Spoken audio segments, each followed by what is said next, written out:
We are now at Jesus's burial. It is his funeral service. Not many people attended Jesus's funeral.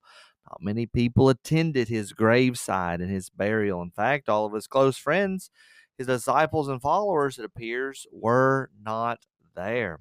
When it was evening, verse 57, there came a rich man from Arimathea named Joseph. Joseph of Arimathea. Now, a little bit that we get from the other gospels, we don't have much information about him. We know he's a rich man here in Matthew. The other gospels will let us know that he was a secret follower. We see here, Matthew tells us he was also a disciple of Jesus, but he was a secret follower of Jesus. He was not one openly about it. But now he's really putting his neck on the line for Jesus as he buries him. And not only was he a rich man, not only was he a secret disciple of Jesus, he was also a member of the Sanhedrin. He was a member of the Jewish Supreme Court. Perhaps he wasn't there when the Sanhedrin met. We know that they met in the middle of the night to condemn Jesus, but he was a man of authority, a man of wealth. In fact, probably the only person that could actually step in and actually give Jesus a proper burial. His disciples were not from Jerusalem. His disciples did not have much money, but this man who was rich, he gives his own tomb to Jesus.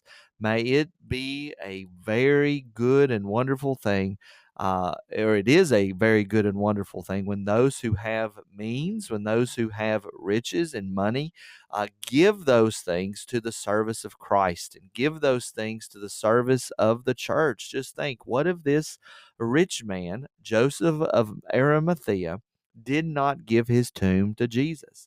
He would have not had a proper burial, but Joseph of Arimathea was made for such a time as this, and he was ready to step in and take care of his friend, who he was kind of afraid to step out for Jesus. But now, in the time that he's needed the most, he steps up and he takes care of his friend.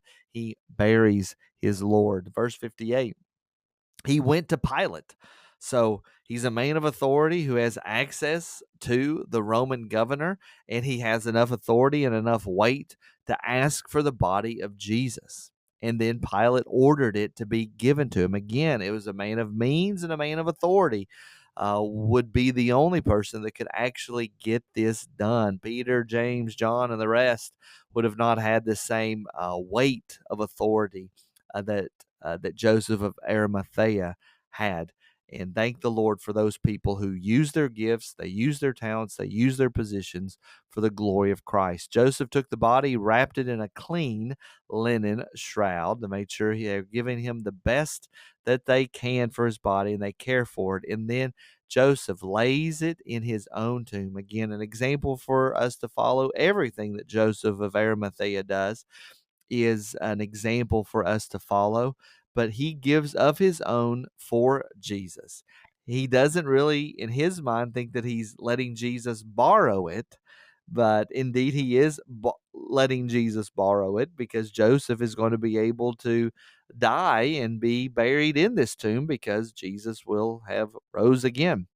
So he laid him in his new tomb, which he had cut in the rock. What's interesting is it's cut in the rock. So this is a way to even prove that the disciples did not come in and steal the body. They didn't dig up from underneath the ground. Most of the ground in Jerusalem would have been very rocky, and so there would have been it would be near impossible. And I would dare say impossible for the disciples to have actually dug up underneath and stolen Jesus's body. And he rolled a great stone to the entrance of the tomb and went away. We know that famous picture of Jesus's tomb being covered with that stone, and the next day it being rolled away.